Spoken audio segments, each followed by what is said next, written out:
Today's Gospel according to Luke. Luke 24:13-35.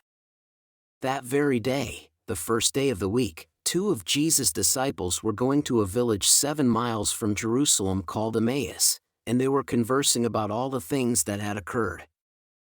And it happened that while they were conversing and debating, Jesus himself drew near and walked with them, but their eyes were prevented from recognizing him. He asked them, "What are you discussing as you walk along?" They stopped, looking downcast. One of them, named Cleopas, said to him in reply, "Are you the only visitor to Jerusalem who does not know of the things that have taken place there in these days?" And he replied to them, "What sort of things?" They said to him, "The things that happened to Jesus the Nazarene, who was a prophet mighty in deed and word before God and all the people, how our chief priests and rulers both handed him over to a sentence of death and crucified him. But we were hoping that he would be the one to redeem Israel, and besides all this, it is now the 3rd day since this took place." Some women from our group, however, have astounded us. They were at the tomb early in the morning and did not find his body. They came back and reported that they had indeed seen a vision of angels who announced that he was alive. Then some of those with us went to the tomb and found things just as the women had described, but him they did not see.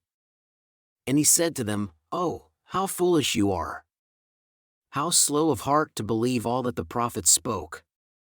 Was it not necessary that the Christ should suffer these things and enter into his glory?" Then beginning with Moses and all the prophets, he interpreted to them what referred to him in all the scriptures. As they approached the village to which they were going, he gave the impression that he was going on farther. But they urged him, "Stay with us, for it is nearly evening and the day is almost over." So he went in to stay with them. And it happened that, while he was with them at table, he took bread, said the blessing, broke it, and gave it to them. With that their eyes were opened and they recognized him, but he vanished from their sight. Then they said to each other, "Were not our hearts burning within us while he spoke to us on the way and opened the scriptures to us?" So they set out at once and returned to Jerusalem, where they found gathered together the 11 and those with them who were saying, "The Lord has truly been raised and has appeared to Simon." Then the 2 recounted what had taken place on the way and how he was made known to them in the breaking of bread.